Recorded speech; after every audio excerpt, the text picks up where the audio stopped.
हे महाराज श्री नमोस्तु नमोस्तु नमोस्तु। हे महाराज श्री नमोस्तु नमोस्तु नमोस्तु। इच्छामि इच्छामि इच्छामि। आइएगा बंधु, हम शंका समाधान के लिए पूज्य श्री के पावन श्री चरणों में प्रार्थना करें। उसके पूर्व वो सौभाग्यशाली पुण्यशाली परिवार अर्चना अनुपम पंडित जी, जिन्होंने जमीन से लेकर शिखर तक इस जिनालय का निर्माण किया है, श्री 1008 ऋषभदेव जिनालय, जो कि संस्कार उपवन कोलार रोड पर है। तो मैं सबसे पहले उनके लिए आमंत्रित करता हूं कि वे महाराज श्री का मंगल आशीष ग्रहण कर लीजिएगा। एक बार जोरदार करतल ध्वनि के साथ में अर्चना अनुपम पंडित जी, जिनके अनिमेष संगीता जी, जिन्होंने संपूर्ण जिनालय का जमीन से लेकर के संत निवास जिनालय और उसके ऊपर शिखर तक और उसके आगे भी उनकी भविष्य की बहुत सारी योजनाएं हैं। तो आप पर्याप्त तालियों से उनका सम्मान कीजिएगा। उदारमना दानदातार और आज दोनों भाइयों का साथ में पूरा परिवार आ जाइएगा। और आज उनके ही इस संस्कार उपवन परिसर में ये मंगलिक कार्यक्रम शंका समाधान का कार्यक्रम यहाँ से चल रहा है। बंधुओं, शीघ्र आ जाएं। बहुत ही पुण्यशाली परिवार है जो एक जिनालय का निर्माण किया है, जिन्होंने आज हमारे बीच यहाँ पर श्री रामेश्वर शर्मा जी विधायक, जो ये विधानसभा क्षेत्र लगता है हुजूर भोपाल से हमारे बीच हैं। हम उनका भी जोरदार अभिनंदन करते हैं। कृपया वे भी यहाँ मंच तक पधारें पूज्य श्री के पावन श्री चरणों में। जल्दी आओ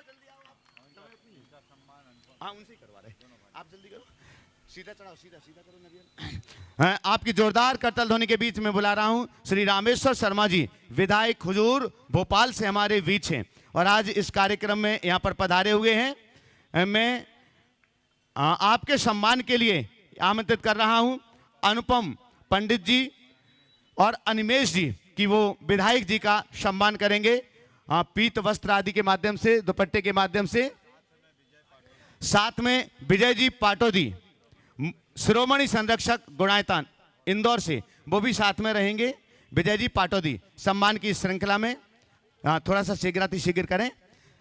आइएगा बंधुओं, हम सभी का ये पावन सौभाग्य है। आपकी करतल ध्वनि अनवरत जारी रहना चाहिए अतिथियों के सम्मान में। बंधुओं, प्रतिदिन की भांति अनेक उदारमना दानदातार अपनी चंचला लक्ष्मी का सदुपयोग करते हुए गुणायतन परिवार से जुड़ते हैं, सम्मिलित होते हैं। आज जो उदारमना दानदातार हमारे रामेश्वर जी विधायक महाराज श्री के पावन कर कमलों से महाराज श्री का साहित्य प्राप्त कर रहे हैं, तो एक बार जोरदार करतल ध्वनि से सम्मान कीजिएगा। मैं यहाँ पर आमंत्रित कर रहा हूँ उन उदारमना दानदातारों के लिए जो गुणायतन परिवार से अपनी चंचला लक्ष्मी का सदुपयोग करते हुए जुड़ रहे हैं। एक साइड करवा लें अनुपम जी, शीघ्र। मैं यहाँ पर आमंत्रित कर रहा हूँ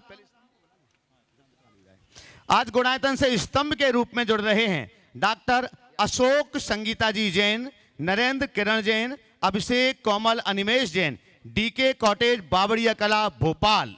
आप अध्यक्ष बावड़िया कला पधारें। आपकी जोरदार करतल ध्वनि के बीच हम उन्हें यहाँ पर आमंत्रित कर रहे हैं डॉक्टर अशोक संगीता जी जैन।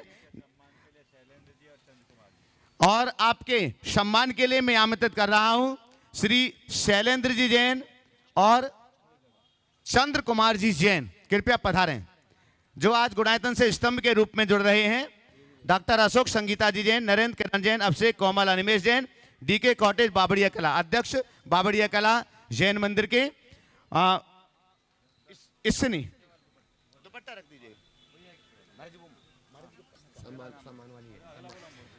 चलेगा। इसके बाद मैं आमंत्रित कर रहा हूं आज जो गुणायतन से ट्रस्टी के रूप में जुड़ रहे हैं, संस्थापक सदस्य के रूप में जुड़ रहे हैं। आपकी जोरदार करतल ध्वनि होना चाहिए उदारमना दानदातारों के लिए। डॉक्टर अतुल जी समैया सपरिवार भोपाल से हमारे बीच हैं। डॉक्टर अतुल जी समैया अगर यहां उपस्थित हो चलिएगा। आप लोग एक बार जोरदार करतल ध्वनि के माध्यम से टीवी चैनल के माध्यम से भी अपने घर बैठे हुए स्क्रीन पर आपकी तालियों की गड़गड़ाहट सुन रहे हैं, तो दोनों हाथों को ऊपर उठा करके आपकी तालियों की गड़गड़ाहट होना चाहिए। और अब मैं आमंत्रित कर रहा हूं गुणायतन से जो शिरोमणि संरक्षक के रूप में जुड़ रहे हैं श्री कमल कांत जी संगीता जी जैन, जो कि पूर्व विशेष रूप से गुणायतन से जुड़ रहे हैं जो कि पूर्व न्यायाधीश हैं, हाँ, कमल कांत जी, संगीता जी जैन, अनंत आदि जैन, नोएडा, भोपाल, जो आज गुणायतन से विशेष रूप से जुड़ रहे हैं, पधारिएगा। और आपके सम्मान के लिए मैं आमंत्रित कर रहा हूं एनसी जैन साहब, दिल्ली से हमारे बीच हैं, कार्याध्यक्ष गुणायतन के। विजय जी सराबगी, कोलकाता से हमारे बीच हैं, गुणायतन के शिरोमणि संरक्षक। और साथ में मैं आमंत्रित कर रहा हूं अनुपम पंडित जी और अर्चना जी कि वो भी पधारें। और यहाँ आ जाए, थोड़ा सा यहाँ आप भी जरा, आप भी यहीं आ जाएं साथ में, आप उस तरफ पहुंचो विजय जी, चलेगा। आपकी करतल ध्वनि अनवरत होना चाहिए, लगातार करतल ध्वनि के साथ में दे दो। आप उस तरफ पहुंचाओ, जाओ जल्दी से। महिला सम्मान के लिए अर्चना जी। हाँ, आप लोग बड़े कमजोर हैं तालियां बजाने में। दानदाताओं की तालियां, जब तक सम्मान चलता है तब तक लगातार तालियां होना चाहिए। बंधुओं, मैं कमल कांत जी के विषय में कहना चाहूँगा, ये बहुत ही अच्छे सुश्रावक हैं और जीव दया की इनके मन में विशेष भावना है। और गुणायतन के बहुउद्देशीय कार्यक्रमों में ये जीव दया के क्षेत्र में अपना योगदान देने के लिए विशेष रूप से गुणायतन में जुड़े हैं। और ऐसी प्रतिभा को गुणायतन से जोड़कर पूरा गुणायतन हर्षित होना चाहिए। एक बार जोरदार इनकी करतल ध्वनि से अभिनंदन करें। और अब मैं यहाँ पर आमंत्रित कर रहा हूँ हमारे बीच यहाँ पर पटना से यहाँ पर उपस्थित हैं राजीव जी जैन, IRS। मैं बहुत सम्मान के साथ इस मंच पर उन्हें आमंत्रित करता हूँ, श्री राजीव जी जैन, IRS पटना। और साथ में आमंत्रित कर रहा हूँ शोभित जी जैन, वरिष्ठ IAS, भोपाल से हमारे बीच हैं। तो आपकी जोरदार करतल ध्वनि के बीच में उन्हें यहाँ इस मंच पर आमंत्रित कर रहा हूँ। और आपके सम्मान के लिए मैं आमंत्रित कर रहा हूँ विजय जी गंगवाल, गुवाहाटी से हमारे बीच हैं, गुणायतन के मंत्री। और महावीर जी छाबड़ा, हाँ, हमारे बीच हैं, कृपया पधारेंगे। और साथ में सम्मान की श्रृंखला में अनुपम पंडित जी, हाँ, अनुपम अर्चना जी साथ में ही रहेंगे। आप दोनों साथ में रहो ना, आप इस तरफ हैं, वो इस तरफ हैं, जाओ सीधे पहुंच जाओ। हाँ, अच्छा, दोनों अलग अलग होते हैं। चलिए, आपकी जोरदार करतल ध्वनि के लिए राजीव जी और सौरभ जी को मैं, शोभित जी को मैं यहाँ पर आमंत्रित कर रहा हूँ, पधारिएगा। श्रीमती राजीव जी जैन अगर वहां पर हो तो कृपया यहाँ पधारें। निधि जी पधारिएगा। आपकी तालियां बंधु। राजीव जी जैन IRS हैं, पटना से हमारे बीच। और सम्मान की इसी श्रृंखला में मैं साथ में आमंत्रित कर रहा हूं सौरभ प्रेमचंद जी, उपकार एजेंसी सागर, वे भी आ जाएं सम्मान करने के लिए। आपकी तालियां अनवरत जारी रहना चाहिए बंधु।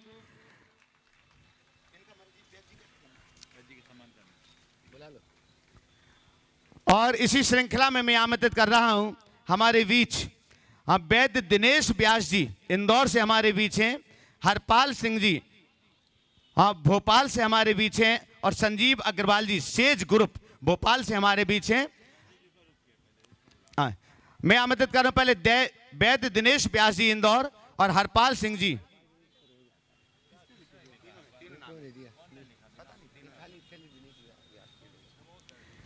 चलिए, और मैं अनुरोध करूंगा राजीव जी और शोभित जी यही मंच पर रहेंगे। प्रथम प्रश्न भी आपको ही करना है। व्यास जी भाई, प्रथम प्रश्न आपको ही चूंकि करना है, इसलिए आप यहाँ मंच पर ही उपस्थित रहेंगे। मैं आमंत्रित कर रहा हूँ, चलेगा, अनुपम जी, हाँ, वैद्य, अच्छा,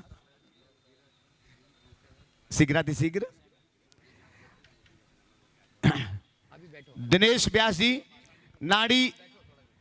नाड़ी विशेषज्ञ हैं। एक बार जोरदार करतल ध्वनि से, और लगभग संपूर्ण संघ की सेवा करते हैं।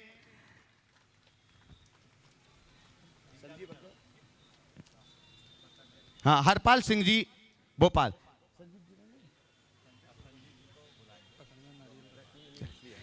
चलेगा, दोनों हाथों को जोड़िएगा। हम पूज्य श्री के पावन श्री चरणों में आगे के संकट समाधान के कार्यक्रम के लिए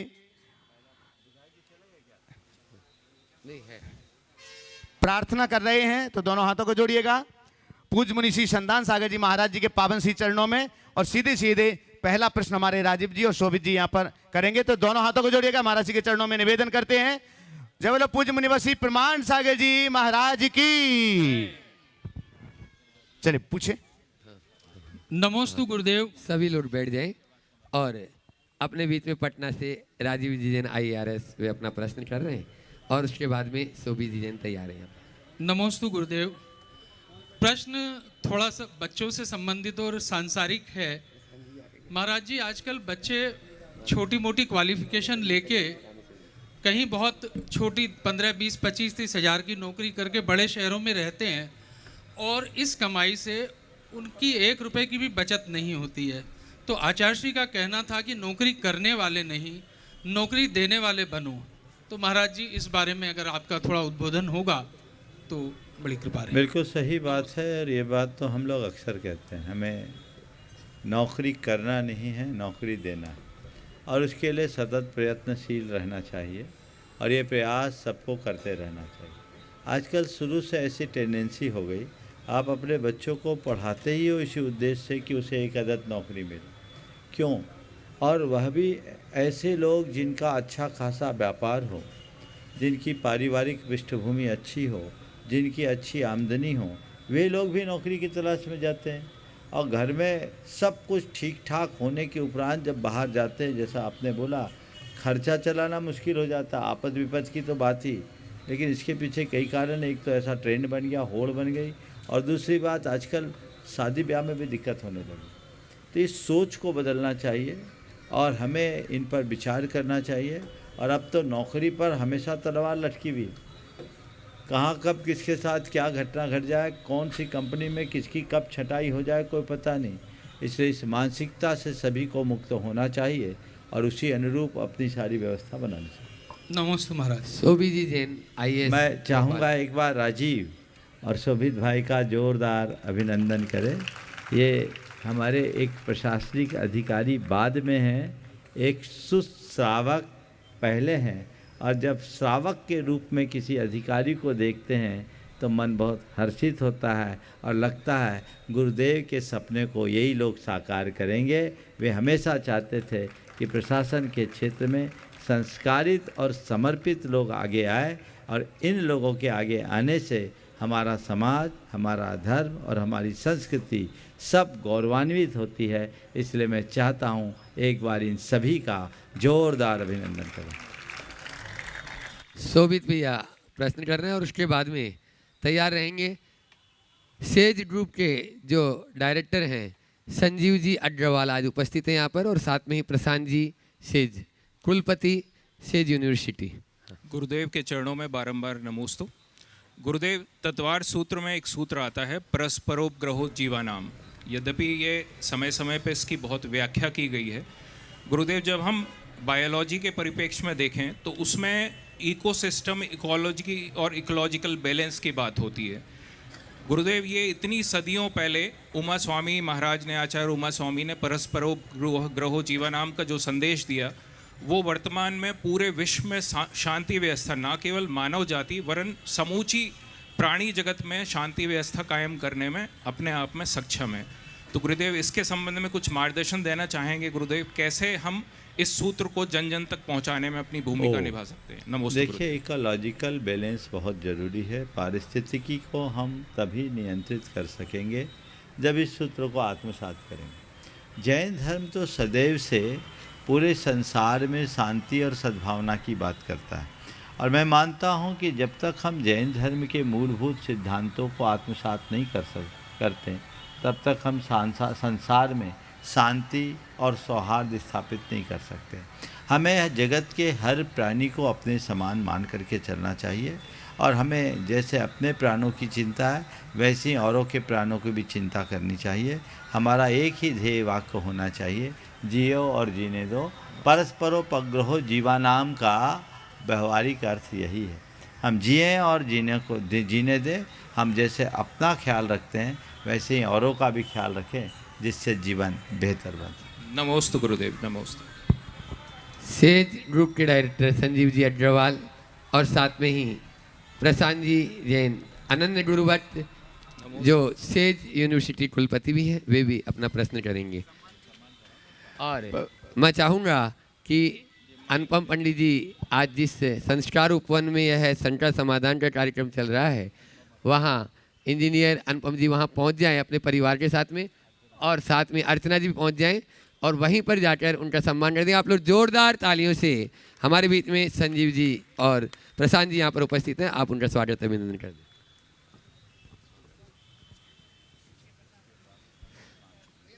स्वागत अभिनंदन की संस्कृति की हमारी जो संस्कृति है उसके अनुसार हो रहा है। और उसके बाद में तैयार रहेंगे आज हमारे बीच में इंदौर से जो वैयावर्ती में बहुत ही निष्णात हैं, ऐसे वैद्य दिनेश जी व्यास जी यहाँ पर उपस्थित हैं। वे अपना प्रश्न गुरु चरणों में रखेंगे। हाँ, संजीव जी अपना प्रश्न गुरु चरणों में करें, निवेदन करें, और उसके बाद में स्वामी जी दिनेश जी व्यास जी तैयार हैं। बहुत ही आनंद का हमारे देश पे कृपा है, हमारे भोपाल सिटी पे कृपा है कि आपके चरण हमारी सिटी पे पड़े और हमें आशीर्वाद देने के लिए आप आए हैं। मैं कोटि कोटि धन्यवाद देना चाहता हूँ। गुरुवर में बहुत सारे एजुकेशन से जुड़ा हुआ हूँ, करीब 40,000 स्टूडेंट हमारे यहाँ पढ़ रहे हैं। हम चाहते हैं कि वो बहुत खुश रहें, खूब अंदर से उन्नति करें, अपने आप से प्रेम करें, अपने परिवार से प्रेम करें, अपने देश से प्रेम करें। परंतु आज के टाइम पे जो डिजिटल युग आ गया है, इसमें बहुत सारी बातें हम पहुँचाने की कोशिश कर रहे हैं, परंतु वो लेता नहीं, वो डिजिटली लेने की कोशिश करता है हर चीज़ को। और डिजिटल में बहुत सारी चीज़ें पैरेलल में चलती रहती हैं, तो हम सफल बहुत नहीं हो पा रहे जितना हमें सफलता चाहिए। हम स्टूडेंट को चाहते हैं कि हमारा 100% स्टूडेंट आए, तब भी वो आ नहीं पाता। 50-60 बहुत करते तो 70% तक आ पाता है। तो उसको कैसे और मोटिवेट करें, कैसे गाइड करें कि वो थोड़ा सा डिजिटली अपने आप को कम करें, अपने आचरण में सुधार लाए और एक प्रेममय बनाएं। बहुत अच्छी बात है। पहले तो मैं चाहूँगा संजीव जी का आप सब लोग एक बार जोरदार अभिनंदन करें, जिनके हाथ में 40,000 युवकों का भविष्य है। मैं समझता हूँ ऐसे लोग यदि कर्तव्य निष्ठा के साथ अपना काम करें तो देश और समाज की बहुत बड़ी सेवा इनसे हो सकती है। आपने जो भावना व्यक्त की है, निश्चित आपकी धार्मिक सामाजिक निष्ठा की अभिव्यक्ति उसमें होती है। जहाँ तक सवाल है कि बच्चों को डिजिटल दुनिया से दूर कैसे करें, तो मेरा मानना है कि ये काम हम उच्च शिक्षा में या हायर स्कूल में जाने के बाद बच्चों के दिमाग में नहीं बिठा सकते। ये बात हम जीवन के प्रारंभिक दौर में, उनकी आरंभिक शिक्षा के दौर में उनके दिल दिमाग में बिठाने का प्रयास करें। बिल्कुल ठीक। जहाँ से उनकी पढ़ाई की शुरुआत होती है, बल्कि घर परिवार से ये बात होनी चाहिए। बच्चों को किसी भी बात का निषेध करने की जगह औचित्य का बोध करें कि हमारे जीवन में क्या और कितना उचित है और क्या और कितना अनुचित है। उचित अनुचित का विवेक यदि हम बच्चों के मन में जगाने में समर्थ हो जाते हैं तो मैं समझता हूँ फिर हमारे सामने किसी भी प्रकार की कठिनाई नहीं बचती। हम लोग औचित्य का बोध कराने की जगह प्रायः आदेश थोपते हैं, और वो आदेश जब तक बच्चे छोटे होते मान लेते हैं, बड़े होने के बाद उनका जो तार्किक मन है वो अपने तरीके से काम करना शुरू करता है और वो अपनी बात को अमान्य कर देते हैं। वे अपने तरीके से सब काम करना शुरू करते हैं और उसका परिणाम वही निकलता है जो आप कह रहे हैं। तो हम जड़ को मजबूत करें, औचित्य का बोध कराएं। मैं मानता हूँ कि ये जो जितनी भी चीज़ें हैं डिजिटल, वो पूरी तरह अनुपयोगी है ऐसी बात नहीं। इनको बनाया गया है हमारे जीवन की सुविधा के लिए, लेकिन किसी भी सुविधा का जब तक एक सीमा के साथ हम उपयोग करते हैं तब तक वह सुविधा कहलाती है, और सीमा का उल्लंघन कर देने पर वही दुविधा बन जाती है। तो हम सुविधा को सुविधा तक सीमित रखें, दुविधा से बचें और बचाएं। घर परिवार में ऐसा वातावरण बनाएं और बच्चों के दिल दिमाग में बिठा दें कि ये चीज़ हमारे पूरी रचना धर्मिता को खंडित करती है, हमारी क्रिएटिविटी को खत्म कर देती है। इनमें लगने से किस तरीके से हमारा माइंडसेट बिगड़ता है, ये बातें जब हम अच्छे से बच्चों के मन में शुरू से बैठाने में सफल होंगे तब फिर बच्चों को ऐसा कुछ कहने की ज़रूरत नहीं है। तो मैं तो कहता हूँ बच्चों को उनकी क्लासेस में ग्राफिक्स और पूरे के पूरे तथ्यों के माध्यम से, आज वैज्ञानिक शोध भी है, इनका हमारे शारीरिक और मानसिक चेतना पर क्या असर पड़ता है वो हम बताएं। इससे हमारी सोच और चिंतन धारा में कितना परिवर्तन आता है ये भी बताएं। तो वो मैं तो कहता हूँ पाठ्यक्रम में भी ये बातें आनी चाहिए एकदम प्रारंभिक स्टेज में कि हम इनका कितना उपयोग करें। अनेक रिसर्च ऐसे सामने आए हैं जो ये बताते हैं कि आधा घंटे से ज़्यादा मोबाइल का प्रयोग करना भी बहुत हानिकारक है। ये रिपोर्ट तो आप लोगों के पास होगी, फिर भी शायद ही कोई ऐसा होगा जो आधा घंटा मोबाइल छोड़ता होगा। आधा घंटा यूज करने की बात तो दूर है, आधा घंटा तक बिना मोबाइल के हो ऐसे बहुत कम लोग हैं जितने उसके वर्किंग आवर्स उसमें। तो ये जो बीमारी लग गई ये एडिक्शन है, तो उसको हमें एक अवेयरनेस के द्वारा दूर करना पड़ेगा। जैसे मैं समझता हूँ शराब और अन्य प्रकार के मादक पदार्थों की लत खतरनाक है, वैसी ये इंटरनेट और सोशल मीडिया की लत भी बहुत खतरनाक है, बल्कि उससे ज़्यादा खतरनाक। तो ये हमें शारीरिक और मानसिक दोनों रूप से कमज़ोर करती है, हमारी चेतना को विकृत करती है। इनसे हमें अपने आप को बचाना चाहिए, इनके प्रति सावधानी और सजगता रखनी चाहिए। और आप जैसे शिक्षण संस्थानों के संचालक अगर इस तरफ आगे बढ़े, शिक्षाविद इस तरफ आगे बढ़े और शिक्षा नीति में इन सब बातों का समावेश करके अगर अच्छी कार्य योजना बनाई जाए तो इस तरह की समस्या का अंत होगा। मैं तो एक ही बात जानता हूँ, हमारी समाज की प्रतिभा जब तक रचनात्मक दिशा में लगेगी तभी देश आगे बढ़ेगा और समृद्ध होगा। यदि इन्हीं तरह के कार्यों में लगे रहेगी तो हमारी पूरी पीढ़ियाँ फिसड्डी हो जाएगी। और आज हो क्या रहा है, यही हो रहा है, जैसे तैसे अब पास हो रहे हैं। और वो भी आपको बुरा न लगे, शिक्षण संस्थानों का हाल आपको पता है कैसे पास होते हैं, कैसे पास होते हैं। पूरी तरह व्यवसायीकरण हो गया है, तो बच्चे पास तो हो गए, बहुत अंतर आ गया है। पहले पढ़ाई होती थी, अब डिग्रियां बिकती हैं। अच्छे अच्छे डिग्रीधारी के पास आप देखेंगे तो कोई ज्ञान नहीं दिखता, उनसे एक बिना पढ़ा लिखा आदमी ज़्यादा ज्ञान रखता है। तो ना हम कौशल का विकास कर पा रहे हैं, ना बौद्धिक विकास कर पा रहे हैं, तो आखिर कर क्या पा रहे हैं। देश का कितना संसाधन व्यर्थ हो रहा है, इस पर बहुत गंभीरता से विचारना चाहिए। भारत एक ऐसा देश है जिसमें सर्वाधिक युवा है, एक बहुत बड़ी ताकत है, लेकिन दुर्भाग्य हम अपनी ताकत को गलत दिशा में भेज रहे हैं। बहुत सारी चीज़ें जो हमारी रचना धर्मिता को खंडित कर रही है कई स्तर पर, जिस पर बहस होनी चाहिए। एक तो शिक्षा के क्षेत्र में, दूसरा मोबाइल के एडिक्शन में, दूसरा तीसरा अन्य प्रकार के नशा में, और चौथा है आलस में। अब मनरेगा जैसी योजनाएं और ढेर तरह की सरकारी योजनाएं, घर बैठे पैसा मिलने से सब निकम्मे हो गए, सब निकम्मे हो गए। श्रम समाप्त होगा, और जिस देश में श्रम नष्ट हो जाएगा वो देश कभी आगे नहीं बढ़ पाएगा। श्रम हमारी बहुत बड़ी ताकत है। तो इन बातों पर सभी को गंभीरता से विचार करना चाहिए, सभी पहलुओं पर विचार करना चाहिए और एक निर्णयात्मक निष्कर्ष निकालना चाहिए। बहुत बहुत आभार। धन्यवाद महाराज जी। इंदौर से अपने बीच में वैद्य दिनेश जी व्यास यहाँ पर उपस्थित हैं, वे अपना प्रश्न गुरु चरणों में रख रहे हैं। और उसके बाद में आज जो गुणायतन से विशेष रूप से जुड़े हैं जस्टिस कमल कांजी जैन साहब भोपाल, वे तैयार रहेंगे।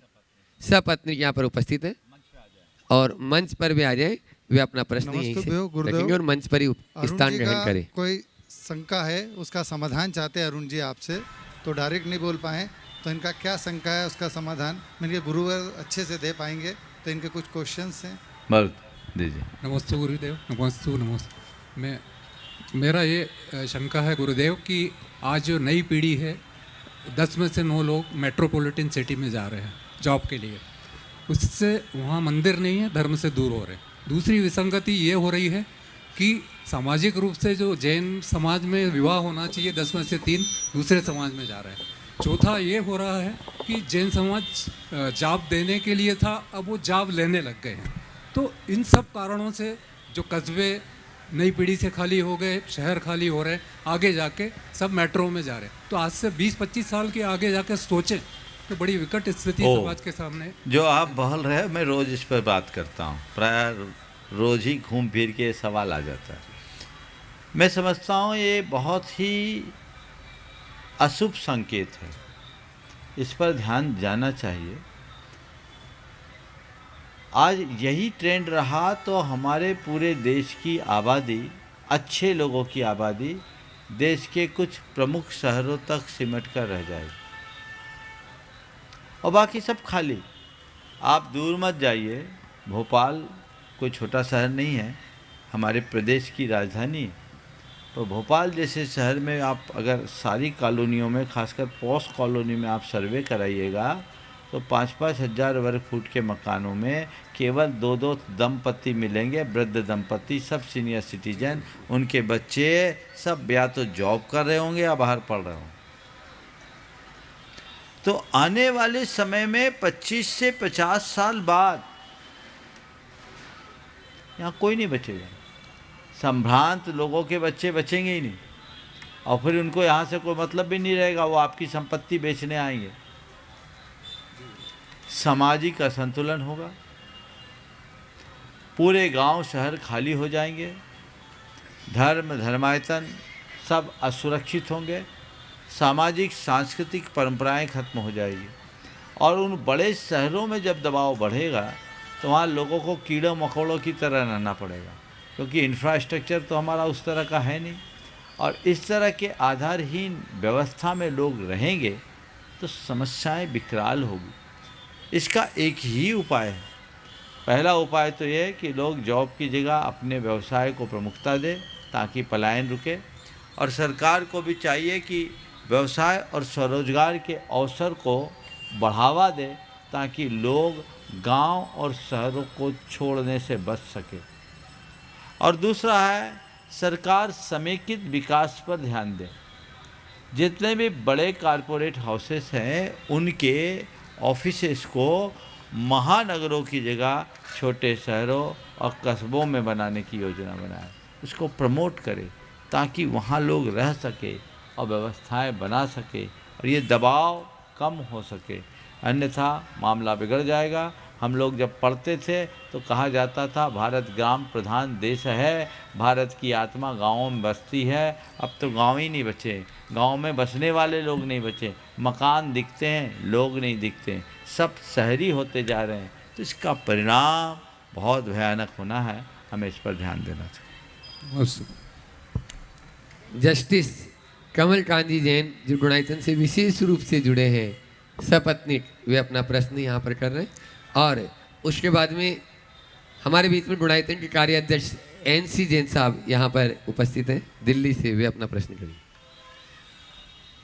महाराज श्री के चरणों में नमोस्तु, समस्त संघ के चरणों में नमोस्तु। महाराज जी, अभी पिछले प्रश्न में थोड़ा सा चर्चा आपने करी आध्यात्मिक अर्थशास्त्र की। तो आध्यात्मिक अर्थशास्त्र का आजकल मैं भी कुछ अध्ययन कर रहा हूँ और उसमें मैंने जो अध्ययन किया, विश्व में जो जैन दर्शन है, भगवान महावीर की रिलेटिव थ्योरी ऑफ इकोनॉमिक्स है, तो अपरिग्रह और सबका समान विकास, समता का जो सिद्धांत है उसको विशेष रूप से महावीर ने जितना अच्छे से एक्सप्लेन किया है किसी और दर्शन में नहीं किया। परंतु मैं ये भी देख रहा हूँ कि अपरिग्रह से शुरू हुआ जैन धर्म आजकल अधिकांशतः हम लोग लाभ की भावना से, आसक्ति की भावना से धर्म से जुड़ना चाहते हैं अपने किसी लाभ की वजह से, और धर्म के मूल सिद्धांत को कहीं ना कहीं हम उससे पूरी तरह से सहमति ना करते हुए उससे जुड़ाव नहीं रख पा रहे हैं। देखिए, बहुत अच्छी बात आपने कही। ये बात सही है कि जैन धर्म का मूल अपरिग्रह और समता है। सामाजिक समता को अगर हम वैश्विक रूप में स्थापित कर सकते हैं तो केवल और केवल जैन धर्म में प्रतिपादित सिद्धांतों को आत्मसात करके ही कर सकते हैं। यही संपूर्ण विश्व में सहअस्तित्व और सामाजिक सहिष्णुता का मार्ग बता सकता है, विश्व बंधुत्व का आधार बन सकता है। हमें इस पर ध्यान देना चाहिए। जहाँ तक आपने कहा कि आजकल अपरिग्रह जैसे तत्व को गौण करके लोग आसक्ति और अभिमान मूलक जीवन जीने लगे हैं।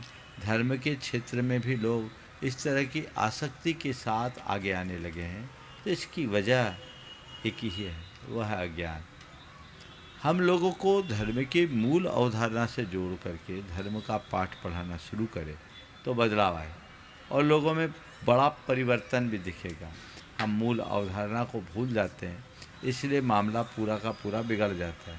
हम बताएं, हमारे अंदर उदारता होनी चाहिए, आसक्ति नहीं। जैनियों में अपरिग्रह का ही ये प्रभाव है कि आज जैन समाज भले व्यापारी हो और धनी है, लेकिन जैन समाज जितनी उदार है उतनी उदारता आपको अन्यत्र नहीं देखने को मिलेगी। ये जितनी तत्परता से धन कमाते हैं उतनी ही उदारता से धन को लुटाते हैं। ये भामाशाह जैसे लोग जैनियों के बीच हुए, जिनने जी भर करके धन जोड़ा और जब राष्ट्र पर संकट आया सब कुछ छोड़ा। टोडरमल जैसे लोग जैनियों में उत्पन्न हुए, जिन्होंने धन जोड़ा और ज़रूरत पड़ा तो विश्व की सबसे महंगी ज़मीन खरीद करके आपके गुरु गोविंद सिंह के 4 साहबजादों के अंत्येष्टि के लिए दे दिया। तो ये कहाँ से आया? ये आदर्श किसका है? ये अपरिग्रह का आदर्श है। तो धन जोड़ना बुरा नहीं है, धन को जोड़े रखना अच्छी बात नहीं। बहुत धन्यवाद। एनसी जैन साहब एक साथ बुला लो चाहे। कार्याध्यक्ष से गुणायतन, और इसी के साथ में जैसा कि आप जानते हैं कि सभी पदाधिकारी गण यहाँ पर हैं और आ रहे हैं अभी। एनएल जैन साहब कोषाध्यक्ष गुणायतन, विजय जी सरावड़ी शिरोमणि संरक्षक, सभी उपस्थित हैं। एक साथ हो जाएं। विजय जी टंडवाल गुवाहाटी से यहाँ पर उपस्थित हो चुके हैं। प्रद्युम्न जी दिल्ली से उपस्थित हैं, आ जाएं। तीनों मुनिराजों के चरणों में मेरा और सवाल 2 करेंगे महाराज जी जैसा मुझे याद है। मॉडल टाउन और जैन समाज दिल्ली का त्रय बार नमोस्तु। गुरुवर, आजकल महानगरों के युवकों में अशांति, तनाव और पेशेंस बिल्कुल कम होता जा रहा है। वर्तमान के जीवन का वो आनंद नहीं ले पाते हैं और भविष्य के लिए भी अपने को असुरक्षित महसूस करते हैं। तो वर्तमान का आनंद कैसे लिया जाए और भविष्य को सुरक्षित कैसे समझा जाए, इसके बारे में मुनिवर। देखिए, इसकी इसका एक ही समाधान है, और वो ये है कि हम उन्हें आध्यात्मिकता से जोड़ें। जब तक उनकी आध्यात्मिक निष्ठा को हम जागृत नहीं करते तब तक उनमें बदलाव नहीं। और इसमें बच्चे जितना दोषी है उससे कहीं ज़्यादा मुझे उनके अभिभावक दिखते हैं। आपने उनका पालन पोषण कैसे किया? आपने उनको आध्यात्मिक रूप से कभी पुष्ट करने का प्रयत्न ही नहीं किया। जैसी आध्यात्मिकता की सीख आपके पिताजी ने आपको दी, मैं समझता हूँ आपने अपने बेटे को नहीं दिया होगा, आपने तो फिर भी दिया होगा, पर आपके बच्चों ने अपने बच्चों को नहीं दिया है, इसमें तो हम बिल्कुल कोई संशय नहीं रखते। हमने लग्जरियस बना दिया, हमने सोच को पूरी तरह भौतिकवादी बना दी। तो हम शुरू से ही तो सब चीज़ें वैसी बनाते हैं। बच्चे को कपड़े भी हैं तो ब्रांडेड, ये जो कंसेप्ट है, इसने हमारे अंतश्चेतना को अंदर से खोखला बना दिया। परिणाम हम सबके सामने है। जिसकी नींव कमज़ोर होगी वो महल कभी टिक नहीं सकता। हमें नींव को मजबूत करना है। हमें प्रारंभिक दिनों से ही धर्म और अध्यात्म की प्रेरणा लोगों को देने का प्रयत्न करना चाहिए, जिससे जीवन को बेहतर बनाया जा सके। विजय जी सरावगी कोलकाता, शिरोमणि संरक्षक गुणायतन अपनी मातेश्वरी के साथ में। हाँ, बाकी को समय मिलने पर। और साथ में ही तैयार रहेंगी श्रद्धा जी जैन, जो बहुत ही अपने मधुर कंठ से मंगल भावना का गान करती है। वो अपनी तैयारी पूरी रखें। इसके पहले एनएल जैन एक छोटा सवाल कर लेंगे। हाँ, एनएल जैन साहब के लिए भी अवसर है। हाँ, नमोस्तु गुरुदेव। मेरा सपरिवार समस्त कोलकाता समाज की तरफ से बारंबार नमोस्तु।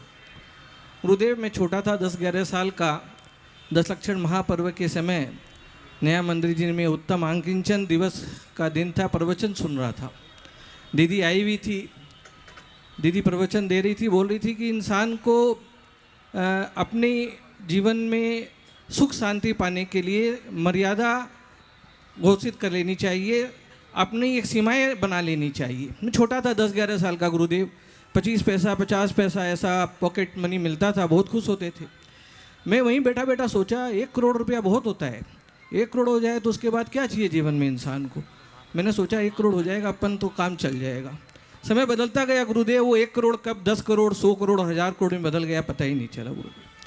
कैसे जीवन को हम मर्यादित करें, कैसे इस आपाधापी से निकले, कैसे अनुशासित करें कि इसके साथ साथ धर्म और परिवार का सुख भी चलता रहे। एक ही बात है, आवश्यकता और आकांक्षा की भेद रेखा को समझें।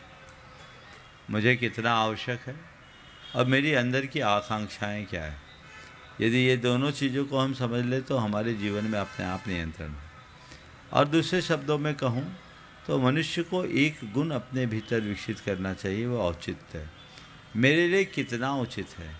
मैं हमेशा कहता हूँ ज़रूरत के लिए कमाओ, ज़रूरतमंदों के लिए कमाओ, इसके अलावा कमाने की ज़रूरत ही नहीं।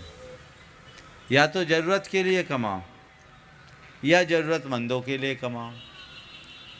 पर मुझे तो लगता है लोग न ज़रूरत के लिए कमा रहे हैं न ज़रूरतमंदों के लिए कमा रहे हैं। कमाना ही लोगों की ज़रूरत बन गई, वो मशीन बनते जा रहे हैं। कमाने के लिए कमा रहे हैं, कमाना ही ज़रूरत बन गई, वो मशीन बन रहे हैं। तो मशीन बन गए तो कोल्हू का बैल ही बनोगे और क्या करोगे, दौड़ते ही रहोगे, पहुंचोगे कहीं नहीं। तो हमें ये तय करना है और उसके अनुरूप काम कर लेंगे तो अच्छा होगा। अनिल जैन साहब, थोड़ा सा कुछ बच्चों के लिए समय बचा लो, आप कल देखेंगे आप। हाँ। टाइम बचेगा तो चलिए श्रद्धा जी, हाँ। आपने जगह प्रस्तुत कर दिया और उसके बाद में आज मैं देख रहा हूँ यहाँ पाठशाला के नन्हे मुन्ने बच्चे इनको गौन करना समय बैठे हुए हैं पाठशाला के, वे अपनी तैयारी रखेंगे। श्रद्धा जी, दो अंतरा कीजिए, टाइम कम है। पूरे वातावरण को मंडल में बनाने के लिए मंगल भावना, वॉल्यूम और रिवर्ब दे देना थोड़ा। महाराज श्री के चरणों में बहुत बहुत नमोस्तु। और मेरा ये बहुत बड़ा सौभाग्य कि आप लोगों के सामने मैं अवसर मिला है। और मैं एक बात हमेशा बोलती हूँ, ऊपर महावीर नीचे भावना योगवीर। तो उनके चरणों में मैं ये अपना प्रस्तुत कर रही हूँ। गुरुजी का लिखा हुआ ही है और मैंने ये खुद कंपोज किया है। मैं बैठ सकती हूँ? हाँ।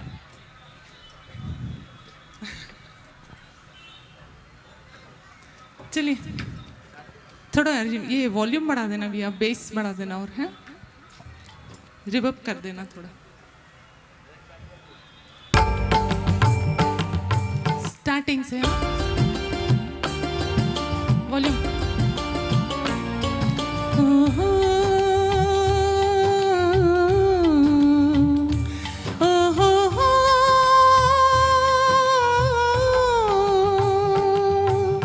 मंगल मंगल होय जगत में सब मंगलमय होय।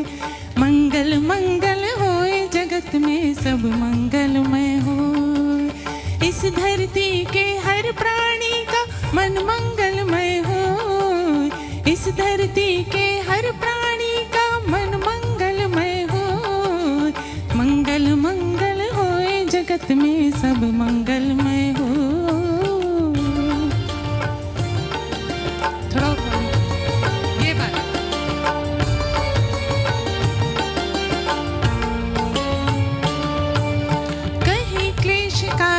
रहे ना दुख कहीं भी होय।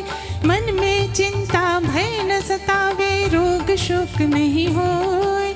नहीं बैर अभिमान हो मन में, क्षोभ कभी नहीं होय।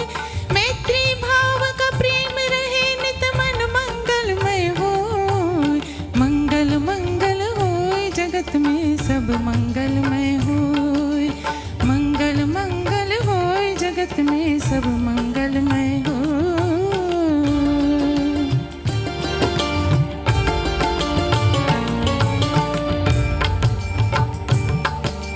गुरु हो मंगल, प्रभु हो मंगल, धर्म सुमंगल होय। माता पिता का जीवन मंगल, परिजन मंगल होय।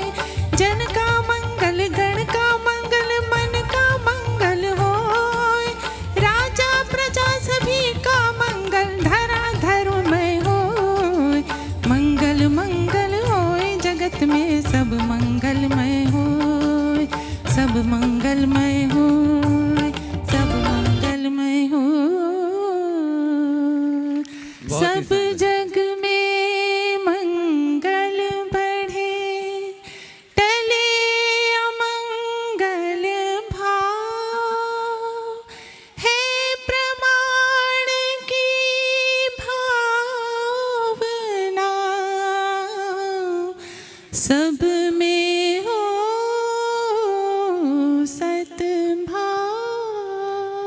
धन्यवाद जय जय जय। बहुत सुंदर। नमस्ते। श्रद्धा जी के लिए एक बार जोरदार ताली बजा दीजिए और मैं चाहूँगा अर्चना जी आ जाएं और उनका सम्मान यहीं पे कर दें। और अब आगे पाठशाला के लिए बंधु, ये मंडल भावना कई विद्यालयों में पाठशालाओं में गुरुकुल में, और आप लोग भी अपने अपने जहाँ जहाँ सुन रहे हैं, पूरे देश पर विश्व भर सब सुन रहा है, तो इस मंडल भावना को आप यदि चाहते हैं तो उपलब्ध भी हो जाएगी, जितनी प्रतियाँ चाहें उतनी।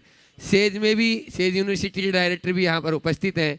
मैं चाहूँगा इस मंडल भावना को प्रत्येक विश्वविद्यालय में, प्रत्येक विद्यालय में, प्रत्येक महाविद्यालय में और जन जन घर घर में करेंगे तो निश्चित रूप से ये हम अपने ऊपर उपकार करेंगे, महाराज पर नहीं, प्रार्थना के हिसाब से आप लोग करेंगे। बहुत ही अच्छी है। एक बार फिर से जोरदार तालियों से श्रद्धा जी का स्वागत, अभिनंदन। और अब मैं माइक दे रहा हूँ पाठशाला के बच्चों के लिए, वे अपना प्रश्न करेंगे। और आज अपने बीच में अशोक जी सराठे यहाँ पर भोपाल से, वे अपना प्रश्न करेंगे। ऋषभ देव जिनालय पाठशाला की तरफ से महाराज जी आपको नमोस्तु नमोस्तु नमोस्तु।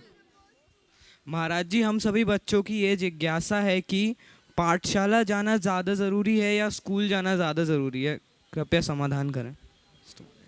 पाठशाला जाना जरूरी है कि स्कूल जाना जरूरी? स्कूल क्यों जाते हैं जी? पढ़ाई करने।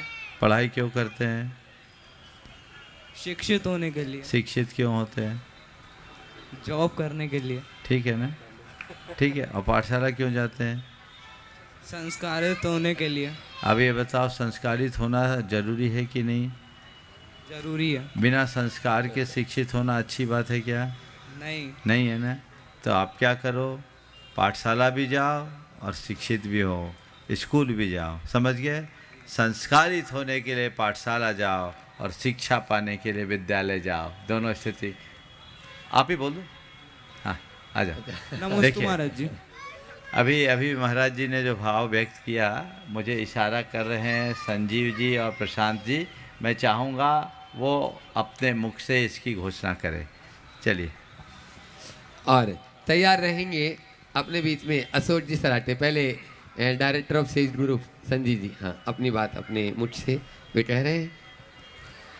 बस आज गुरु जी के आशीर्वाद से, और हम सभी चाहते हैं हमेशा जो मंगल भावना है वो हमेशा ही होनी चाहिए। तो हमारे सेज ग्रुप में जितने भी हमारे एजुकेशन संस्थान है और जहाँ भी है, तो हम मंगल भावना हमारी अब हमेशा सुबह हम भाएंगे, ये हम बिल्कुल प्रार्थना में। और प्रार्थना में जो हम लोग सुबह करते हैं, सरस्वती वंदना हमारे यहाँ सुबह 8:30 बजे होती है, और उसके साथ में अब हम मंगल भावना भी उसमें साथ में बहाएंगे।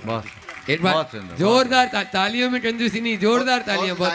लाइब्रेरी में बुक्स भी रख देंगे बहुत सुंदर। और हर बच्चे को हम समझाने की कोशिश करेंगे, और कोई जैन संत तो महाराज जी आएंगे, हम करेंगे। देखिए, मंगल भावना एक संप्रदायातीत प्रार्थना है, सारे जगत की मंगल की कामना इसमें है, और मैं तो चाहता हूँ हर व्यक्ति की ये भावना बने। बच्चों में यदि ये भाव जुड़ जाए तो उनका जीवन समुन्नत होगा। और आपने ये जो भाव प्रकट किया है बहुत ही सराहनीय है। मैं समझता हूँ इस मंगल भावना के मंगल गान से बच्चों का भविष्य तो संवरेगा ही, आपके संस्थान का भी मंगल होगा।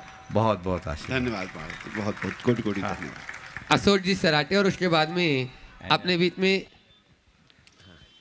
NL जैन साहब, कोषाध्यक्ष गुणायतन, वे अपना प्रश्न करेंगे। उसके बाद में आज जहाँ पर गुरुवर के सत्संग सानिध्य में भव्य जिनालय का कलशारोहण संपन्न हुआ, ऐसा नयापुरा समाज से यहाँ पर पूरे प्रतिनिधि मंडल है, और अध्यक्ष जी अनिल जी, वे अपने नेतृत्व में एक प्रश्न कर लेंगे।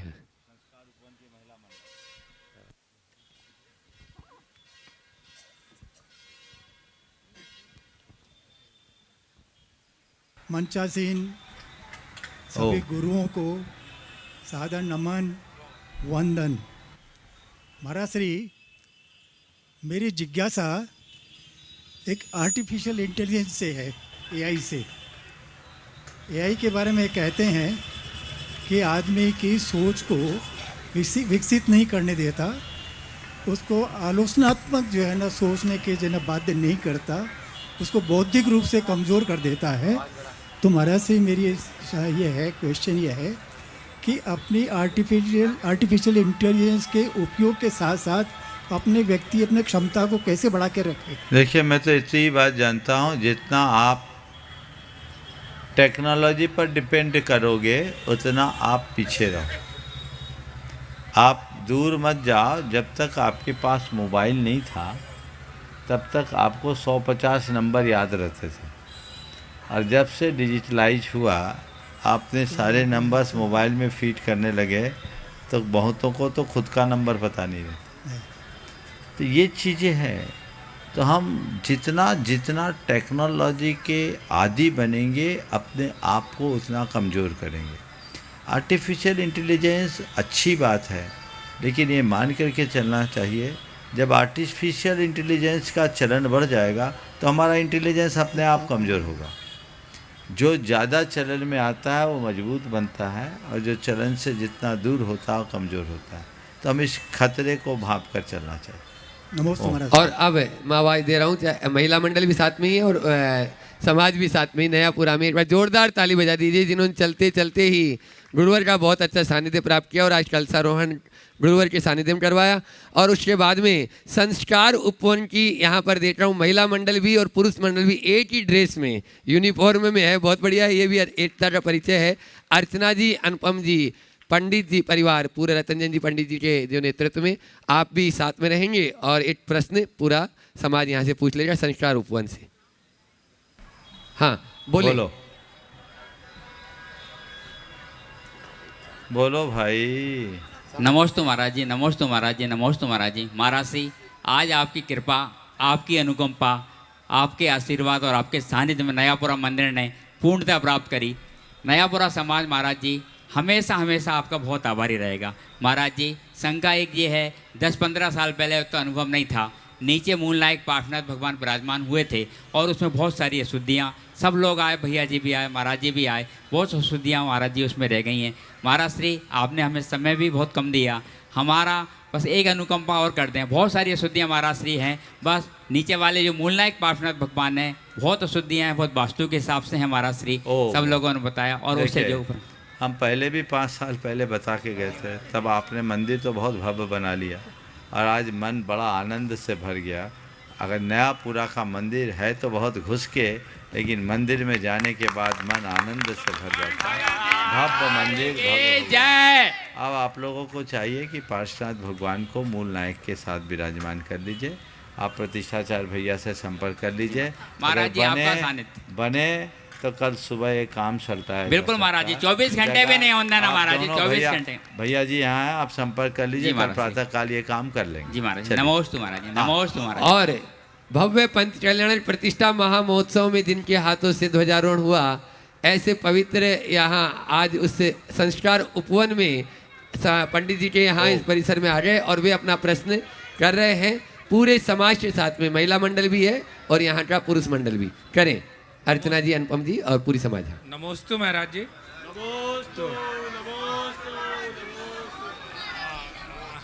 महाराज जी, ये ऋषभदेव जिनालय जो है उसका पूरा परिवार है और इसकी सबसे बड़ी उपलब्धि इस मंदिर की यह है कि यहाँ पे प्रामाणिक पाठशाला चालू की गई है और जो सारे बच्चे हैं वो धर्म ध्यान की तरफ लगे हैं। अनूप जी हैं और बाकी यहाँ का महिला मंडल एक हमेशा क्लास लेते हैं, हर संडे को क्लास लेते हैं और एक महिला के घर से खाना आता, नाश्ता आता। वाह। और इसकी जो बहुत बढ़िया उपलब्धि वही सबसे है, तो उसके जो क्लास लेते हैं ये अनूप जी हैं, अपर्णा और वंदना है, ये जो है सब प्रश्न यही पूछेंगे। बहुत सुंदर, बहुत सुंदर। हाँ। नमोस्तु गुरुदेव, नमोस्तु नमोस्तु। मुनि त्रय के चरणों में बारंबार नमोस्तु नमोस्तु नमोस्तु। गुरुदेव, एक प्रश्न है कि कई बार सुना है और सही भी है कि एज ए पुण्यार्जक मैं यदि कोई क्रियाकलाप करता हूँ और उस क्रियाकलाप में अन्य लोग भी शामिल होते हैं तो उनके पुण्यार्जन में से 1/6 पुण्य हमें भी प्राप्त होता है। गुरुदेव, हमारा प्रश्न ये है कि उस क्रियाकलाप के दौरान अन्य लोगों के द्वारा यदि कोई अभिनय होती है या कोई इस तरह का क्रिया होती है जिससे पाप बंद होता है, तो क्या मूल पुण्यार्जक को भी बहुत अच्छा सवाल। देखिए, सबसे पहली बात तो यह है कि हमें पुण्य या पाप का बंध कब होता पुण्य है? का ही समझ गया। हमें पुण्य और पाप का बंध कब होता है? जब हमारी उसमें किसी न किसी प्रकार के साथ सहभागिता होती है। एक किसी अच्छे कार्य के लिए किसी पुण्यार्जक ने लोगों को आमंत्रित किया और उन्हें कहा कि आप हमारे इस शुभ कार्य में सहभागिता दें, तो वो आपको केवल शुभ कार्य में सहभागिता के लिए बुलाया ना जी, और आप आकर के शुभ कार्य किए तो उसका शेयर उसके खाते जाएगा जी, और अशुभ कार्य किए उसके लिए उसने थोड़ी बुलाया जी जी। तो जब उसने बुलाया नहीं, उसमें उसका इन्वॉल्वमेंट ही नहीं, तो उसका खाते कहाँ से जाएगा? तो सबका बट्टा खाता हो जाएगा। इसलिए अगर तुम्हें जिस वजह से बुलाओ उसी को करो। हाँ, गड़बड़ कब होता है गुरुदेव, जब सुनो पूरी बात, गड़बड़ कब होता है जब हमारा पुण्यार्जक भी है ना लोगों से प्रभावित होकर थोड़े ताम झाम में लग जाता है। जैसे उदाहरण दे, रात में भक्तांबर का पाठ करने के लिए बुलाया और बाहर पार्टी में कैटरिंग लगी तो तुमने पुण्य जितना कमाया, रात्रि भोजन का पाप उससे ज्यादा सिर पर चढ़ाया। ऐसे कार्यों में क्यों करें हम घर में भक्तांबर पाठ के लिए बुलाए, खिलाने की जरूरत क्या? भुक्कड़ है क्या हमारी समाज? जी, उनको बोलो उसकी जरूरत ही नहीं, आओ ज़्यादा से ज़्यादा केवल पानी रख दो, घर जाके पिएगा अपना और खाएगा। हमने तुम्हें भक्तांबर के लिए बुलाया, बिल्कुल ठीक है, और ज़्यादा है तो फिर दिन में बुलाओ, दिन में खिलाओ। जी जी। ये एक ट्रेंड बदलना चाहिए।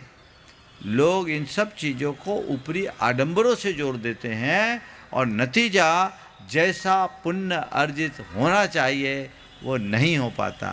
तो हम सही पुण्योपार्जन करें और अपने जीवन को आगे बढ़ाएं। समय आपका हो गया, यहीं पर विराम। कल प्रातः यहाँ वेदी में भगवान विराजमान होंगे। आज भगवान के दर्शन किए, मंदिर अति भव्य और वेदी भी बहुत भव्य बना है। अब जब भगवान विधिवत वेदी में विराजमान होंगे तो निश्चित वह आप सबके भावों में भी भव्यता प्रकट करेगा। यहीं पर विराम।